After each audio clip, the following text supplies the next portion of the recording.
ये जो सारे इक्विपमेंट्स आप देख रहे हैं, ये ऐसा नहीं है कि कराची में कोई हादसा हुआ तो उसके बाद हम इसको लेकर आए।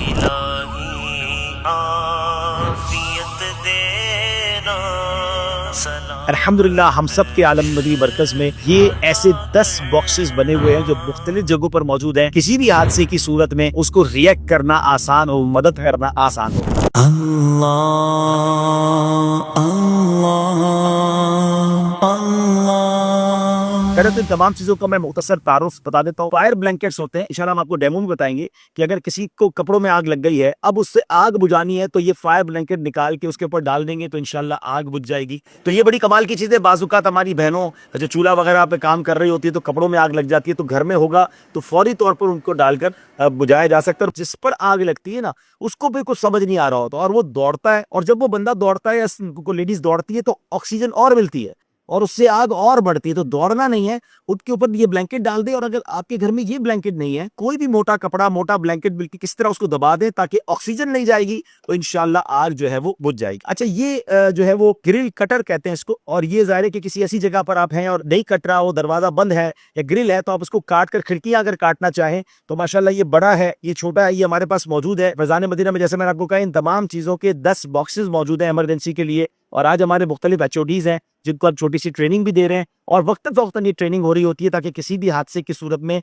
हम रिएक्ट कर सकें। मैं इस तारुफ के साथ साथ तमाम मसाजिद, बिलखुसूस जो बड़े मदरसे हैं, बड़े ऑफिसेज हैं, बड़ी बिल्डिंग्स हैं, उन सब जगहों पर ये ऐसे सेट्स जो है वो 8-10 जैसी इमारत, जितने लोग, जितनी ऑफिसेज, उस हिसाब से ये आपको रखना चाहिए। ये छोटा सा खर्चा है जो ना जाने कितनी जाने और कितने करोड़ों अरबों रुपए के नुकसान से हमें बचा लेगा। तो प्लीज ये अखराजात कीजिए, अपने पास रखिए, और सिर्फ रखिए नहीं, इसकी ट्रेनिंग लीजिए। ये वीडियो इंशाल्लाह आपके लिए कुछ कारआमद जरूर होगी, मगर मजीद मैं चाहूंगा कि अपने इदारों में, अब तो माशाल्लाह पाकिस्तान गवर्नमेंट ने भी ऐलान किया है कि आप जो है हमारे जो इदारे हैं फायर फाइटिंग के, उनको बुलाएं और उनसे बाकायदा प्रोफेशनल ट्रेनिंग अपने तमाम स्टाफ को, मदरसे के तमाम असातिज़ा को और इदारे के तमाम लोगों को दिला दे, तो इंशाल्लाह इसका फायदा होगा। अच्छा, ये जो है ये बड़ी कमाल की चीज है, और ये हैमर है, और ये नॉर्मली किसी जगह पर ताला लगा हुआ है, चाबी नहीं मिल रही और आग लगी हुई है। अभी देखे ना पिछले दिनों गुल प्लाजा में क्या हुआ कि गेट ही नहीं खुले। प्रोफेशनल जबान में तो फायर मैनेक्स कहते हैं, लेकिन एक तरह से हमारे लिए तो एक हैमर हो गई है, एक यूं समझिए कि ऐसी एक औजार है कि जो ताला तोड़ देगा। तो ताला टूट जाएगा तो इंशाल्लाह लोगों को एवोकेट करना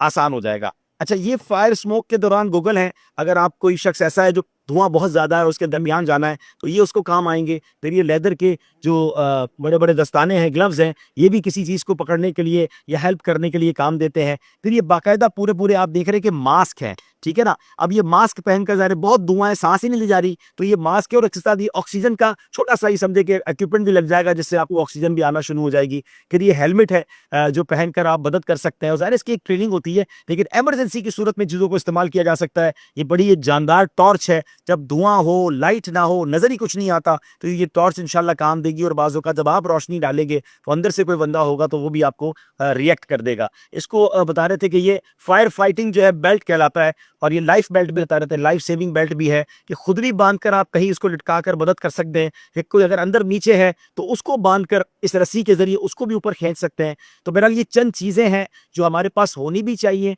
और इसकी ट्रेनिंग भी होनी चाहिए। तो अच्छा, फिर यहाँ आ जाते हैं, ये फायर एक्सटिंग्विशर है जो कि माशाल्लाह छोटे भी आते हैं, बड़े भी आते हैं। इसमें 2 किस्म के आते हैं, केमिकल वाला होता है, एक समझ ले गैस वाला होता है, जिसको CO2 कहते हैं, कार्बन डाइऑक्साइड के जरिए होता है। तो ये नॉर्मली इलेक्ट्रिकली आलात जहां होते हैं, कंप्यूटर्स हैं या शॉर्ट सर्किट हो गया है, तो वहां इसको यूज किया जाता है, क्योंकि अब वो इक्विपमेंट जाया भी तो नहीं कर रहे ना। तो अगर आप गैस के जरिए बुझा देंगे तो वो इक्विपमेंट बाद में यूज के लिए आरामद रहेंगे। और ये है केमिकल वाला जो नॉर्मली सॉलिड फायर के लिए होता है, कहीं लकड़ी में आग लग गई, कपड़ों में लग गई, दुकानों में लग गई, तो इसको केमिकल के जरिए बुझाया जाता है। तो मेरी गुजारिश ये है कि ऑफिसेज में कम से कम ये CO2 वाला होना चाहिए, और जो घर है, किचन में छोटा भी बेशक लगा लें तो ये केमिकल वाला होना चाहिए, ताकि घर में अगर अल्लाह ना करे चूल्हे में या कहीं भी आग लगी है तो आप उसको फौरन बुझा सकें। तो अब इंशाल्लाह हम एक छोटा सा डेमो भी करेंगे ताकि आपको अंदाजा हो कि अल्लाह ना करे आग लगे तो पहले तो अल्लाह करीम से मदद मांगनी है, अल्लाह से दुआ मुख्तसर करें, दुरूद पाक की कसरत करें, या सलामो या अल्लाह कहें, और फिर घबराने की बजाय अगर आपके पास ये चीज़ें हैं तो कोशिश करें कि आग को बुझा दें। कुछ लोग आग इसलिए बढ़ा देते हैं कि छोटी सी घर में आग लगती है और घबरा के सारे लोग बाहर निकल जाते हैं, उस आग को मौका दे देते हैं कि वो बड़ी हो जाती है। अगर आपके पास इक्विपमेंट हो किसी तरीके से उसको अगर आप बुझा देंगे तो इंशाल्लाह बड़े हादसे से बच जाएगी। फायर ब्लैंकेट में इस तरह की स्ट्रिप्स होते हैं, इस स्ट्रिप्स के जरिए आप फायर, ये कहीं भी आप किचन में टिंगा सकते हैं, अपने ऑफिस में रख सकते हैं, हैंग कर दें इसको और इसके अंदर से आपने निकाल लिया, ये पूरा खुल गया और इसकी साइज भी अच्छी खासी बड़ी है, यानी ये बंदे के ऊपर भी डाला जा सकता है और बर्तन के ऊपर भी डाला जा सकता है। ये बताया गया था कि ये हाथ इस तरह हम अपने कवर करेंगे, हाथ कवर करके और अब इसके ऊपर डाल देंगे। अल्लाह अकबर, सुभान अल्लाह। अच्छा, इसको तो बहुत थोड़ा नुकसान पहुंचा लेकिन आग बुझ गई। मैं भी आज जिंदगी में पहली बार फायर एक्सटिंग्विशर यूज करूंगा, थोड़ा पहले मुझे गाइड करेंगे कैसे होगा।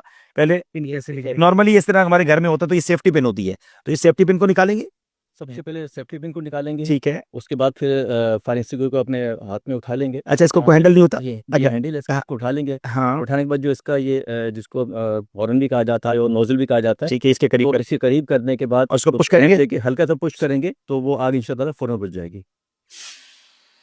माशाअल्लाह, सुभान अल्लाह, विद इन सेकंड्स आग बुझ गई। अच्छा, मैं पर्सनली इसको यूज करने से पहले समझता था कि ये बहुत मुश्किल होता होगा और इसका बहुत प्रेशर होता होगा, ये तो कुछ भी नहीं है, बड़ा इजी है नॉर्मल। अगर आपके इदारे में, मस्जिद में, मदरसे में, ऑफिस में फायर एक्सटिंग्विशर लगे हुए हैं तो हर साल उनको एम्प्टी करने का तरीका ये हो कि आप अपने तमाम स्टाफ को जमा करें और एक आग लगाकर बाकायदा सबको प्रैक्टिस करवा दें, तो उस प्रैक्टिस में वो जो गैस जाया नहीं होगी वो प्रैक्टिस हो जाएगी और अगली बारी में आपको फायदा ये होगा कि आप इंशाल्लाह दोबारा उसको रिफिल करवा लेंगे। अच्छा, इसी तरह जो वो केमिकल वाली है, किसी पर फायर पे लगाएंगे तो वो भी खत्म हो जाएगा, वो खत्म हो जाता है। यानी ये बड़ी अहम बात है कि CO2 जो है, जो केमिकल वाली, जो समझ लें गैस वाली हमारे पास फायर एक्सटिंग्विशर्स हैं, ये कंप्यूटर पर, घर में कोई इलेक्ट्रिक के आलात है उस पर आग लगी तो इसको यूज करें, और जो सॉलिड आग है तो उसमें आप केमिकल वाला यूज करें, ताकि वो केमिकल जब उस पर जाएगा तो फिर वो चीज इस्तेमाल के हो सकता है काबिल ना रहे, तो आपके कंप्यूटर्स और चीजें खराब ना हो जाए। तो वैसे तो समझ ऐसे आता है कि इदारे में दोनों ही होनी चाहिए, अगर घर में कम से कम ये गैस वाला जरूर होना चाहिए। एक बात और याद रखें कि अगर किसी इंसान पे आग लग गई है, आप कहें जनाब ये तो बुझा ही देता है, किसी इंसान पर आपने इस गैस को या उस केमिकल को यूज नहीं करना। इंसान की आग बुझाने का आसान तरीका ये है कि उस पर कोई ब्लैंकेट डाल दिया जाए ताकि ऑक्सीजन नहीं आएगी तो उसकी इंशाल्लाह आग बुझ जाएगी। पानी फेंका जा सकता है, केमिकल से चीजों की आग बुझाई जाएगी, बंदों पर लगी आग केमिकल से नहीं बुझाई जाएगी। अब हम एक डेमो कर रहे हैं कि अगर किसी फर्द पर आग लग गई है, ठीक है ना। अब देखिए, एक हमने यूं समझिए कि एक बंदा, इस चेहरा तो नहीं है इसका, लेकिन हमने इसको इस तरह खड़ा किया कि उल्टा खड़ा हुआ है और ये उधर देख रहे हैं, क्योंकि उन्होंने जिस तरह में बताया था कि अगर किसी इंसान पर आग लग जाए तो उसके सामने से नहीं जाना बुझाने के लिए, क्योंकि ये बात ठीक है कि उसको बेचारे को आग लगी हुई तो वो आपको भी पकड़ लेगा, तो उसके पीछे जाकर आपने जो है ना वो कंट्रोल करना है। तो अभी छोटा सा हम डेमो आपके लिए कर रहे हैं, ये इंसान तो नहीं है लेकिन अब इसको हम आग लगाएंगे और फिर ये हमारे फायर फाइटर भाई जो है हमें बताएंगे कि कैसे बुझाना है। जी लगाइए। अब देखिए, ये कपड़ों पर आग लग गई है। अब आप समझिए कि एक इंसान है जिसपे आग लगी हुई है, वो चीख रहा है, चिल्ला रहा है, तो आपने आगे नहीं जाना है, पहले उसके पीछे आना है। इन्होंने देखिए ये फायर ब्लैंकेट खोला, अपने हाथ इन्होंने पहले कवर कर लिए, आग बढ़ती जा रही है, ठीक है, और अब इन्होंने हवास अपने काबू में रखे हैं और अब ये जाकर उसको बचा रहे हैं। अब देखिए आग बढ़ रही है, अपने कपड़े भी बचाए और फिर जाकर इन्होंने माशाल्लाह इसको बुझा के और ये इसको लिटा दिया और इसको एक तरह से पूरा पैक कर दिया ताकि कहीं से भी ऑक्सीजन नहीं जा रही है। तो इंशाअल्लाह उसको अल्लाह ने चाहा तो वो आग बुझ जाएगी और फिर उसके बाद फर्स्ट एड के लिए मैं लेके जाना है। लेकिन आप देखिए कि उन्होंने फौरन कर लिया। ये भाई हमारे बेशक भाई मामा है लेकिन ये प्रोफेशनल फायर फाइटर हैं और माशाल्लाह इन्होंने हमें एक पूरा डेमो करके बताया। अल्लाह पाक हमें इन तमाम सिचुएशन से महफूज फरमाए। अल्लाह से दुआ करते हैं कि कहीं भी अल्लाह पाक हमें इस आजमाइश में ना डाले, लेकिन हम सबको ट्रेनिंग होनी चाहिए। तो ये बड़ी नेक नियति के साथ एक बाकायदा वीडियो रिकॉर्ड की गई है। इस वीडियो को शेयर कीजिए, आम कीजिए। अल्लाह हमें दुनिया की आग से भी महफूज फरमाए। वो काम भी ना कीजिए कि जहन्नम की आग हमारा मुकद्दर बने। अल्लाह हमें जहन्नम की आग से भी महफूज फरमाए।